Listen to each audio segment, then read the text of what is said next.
Welcome back to Underway Drifting and Dreaming. I am Jennifer. My husband Jim and I are on the America's Great Loop.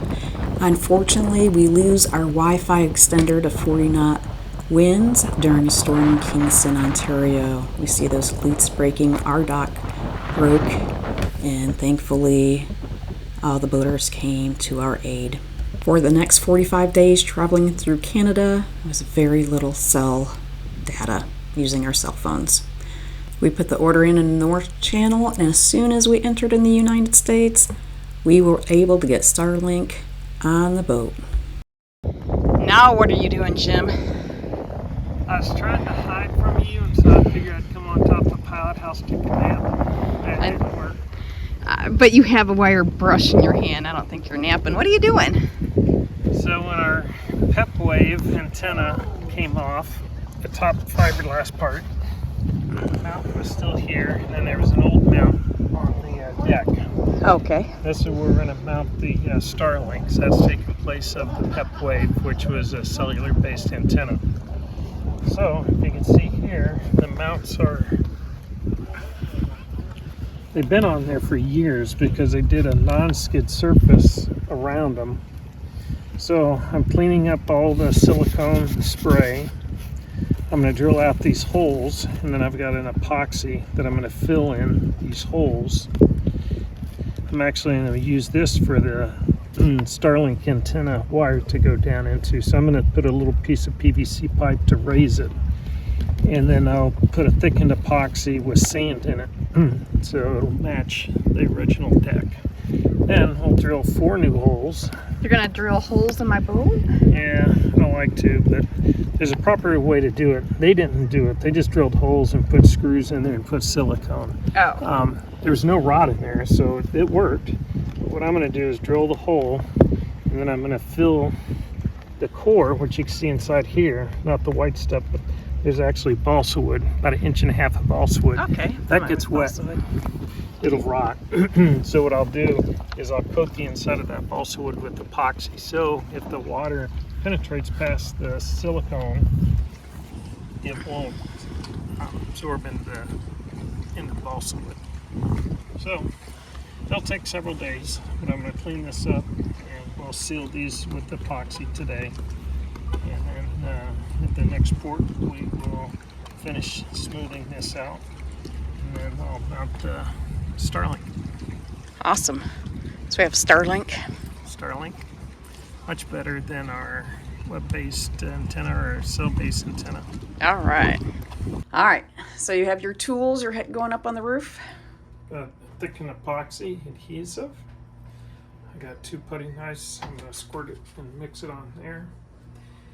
And then we're going to insert, I'm going to put epoxy inside that hole there, and then we'll slide that PVC pipe in there. That pipe will allow the cable to go up there. We'll also seal in the wood there, balsa wood, so we don't get any water in there. What you up to? Sunbathing. Up on here on the roof. Do you have your sunscreen on? All right. Really, what are you doing? So this is the mount for the Starlink. It's a flat mount for the Generation 3. If you can see, any other Starlinks are on a pedestal. I don't see any readily available, but they're normally on a pole. And then the Starlink antenna would rotate around with the motor.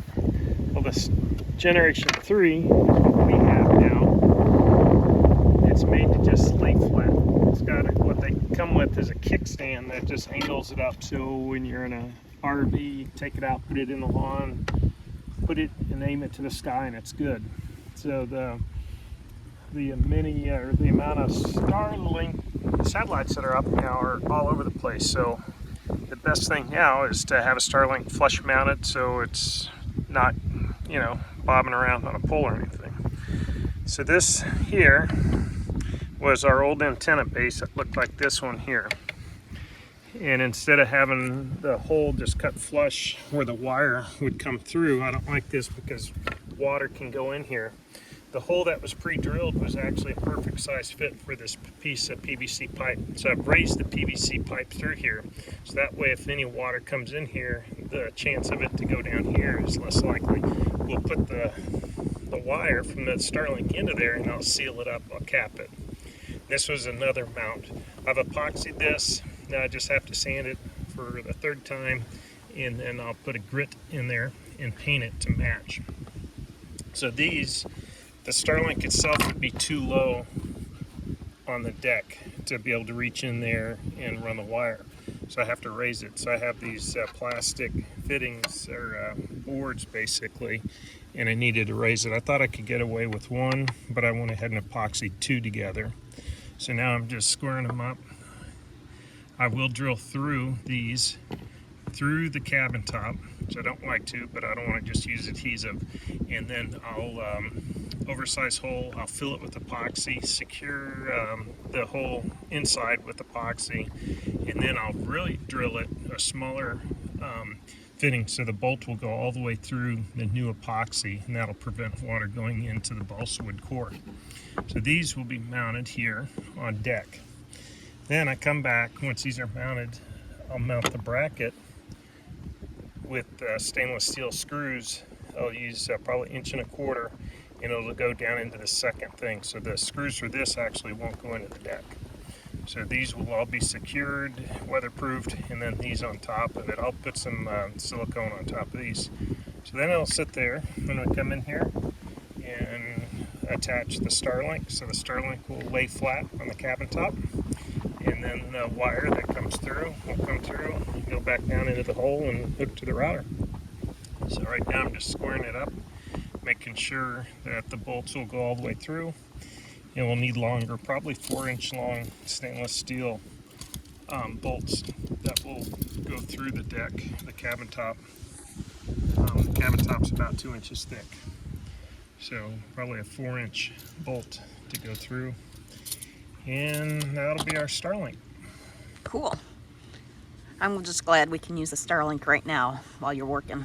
It might be Generation 4 by the time I'm done. And that's why I'm leaving this, so I have to get a different mount. Take this one off, drill new holes, mount the new mount for Generation 4. Oh, cool. All right. Today we're mounting preparing to mount our Starlink. We have the Generation 3 Starlink, so the antenna will be flat mounted and not on a pedestal. We purchased this Trio flat mount. It's just a 3D printed mount, which good reviews on it, strong, and it shaped to design to take off the kickstand mount that comes standard with the Starlink. That mount isn't acceptable to be mounted on a deck or anything like that on top of a boat. So I removed our old antenna base, and there was another base here, and I've filled those already with epoxy, and it's ready for a final finishing, and I'll put primer on it because it's not UV protected. I ran a PVC pipe through the existing hole there that the wire runs down, so this will eliminate any chance of water rolling into the hole that maybe you just sealed with RTV. So it'll be raised up. I'll run the hole through there. It does fit the connector, and we'll fill that up with silicone so it doesn't leak. So the mount I did need to raise up higher so it would fit above all this, and also that we could release it and work under it. And so I came up with these plastic blocks, and I've got them designated each area. So I've already drilled the hole, so we'll run a screw through there and mount it, and then the Starlink will sit on top of it. So these will be sealed, and the Starlink will fit above it so you can reach under with the cable and also to release it. Mounting fiberglass, a lot of people just drill the same size hole as the screw, and then they'll put some silicone, some type of adhesive, and just drill the screw in there. The problem is that you've exposed the core material, which is usually balsa wood or mahogany. So in our case, what we did is I used a 1/2-inch drill bit, and I drilled an oversized hole. So you can see the much larger. And what we're going to do is we're going to use an epoxy adhesive epoxy, thickened epoxy, and I'm going to squirt that in there and make a plug out of epoxy. So it's going to seal all the inside balsa wood, so it'll be encapsulated there. And then we'll come back through and drill a small hole inside the epoxy plug that the screw will go into. So in theory, none of the epoxy will be, or the coring will be exposed. It'll all be solid epoxy plug. I'll also put silicone adhesive underneath the block. I don't use Marine Tech's or 3M 5200. That stuff is not designed for deck sports. Once it goes on, it's never going to come off. So if I use the 5200 and needed to take these off one day to get these off, you'd have to just chisel them off, and you would tear up all the fiberglass under it. So 3M 4200 is a good adhesive sealer also, so that's probably what we'll use. So these will be in place after we seal these up, and then we'll get it all sealed, primed, painted, and mount our Starlink.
All right, this should be the final step. Jim's adding the adhesive. Is that just silicone around the wire? Yeah, it's a silicone. You're just filling that channel up with silicone, just an extra step, so Yeah, it should water intrusion. should be fine for that. All right. All right, so now we're gonna Ta-da! hook up the plug in. All right. Oh, it snaps. It's plugged in, and then it snaps in to the 3D. So that was an aftermarket part, Yeah, that was a flush mount. They don't. flush mount. They make a flush mount, but it's metal and it doesn't look like it's suitable Marine. for marine grade. So this is a 3D printed plastic. Now it's there. It's not going to move. Should be good for 7 knots of wind. 7 knots of wind. It better be rated for at least 45. The dish now is rated for 100 miles per hour. 100 miles an hour rated. We'd have to be in a tornado to do that. No tornadoes or water spouts or hurricanes.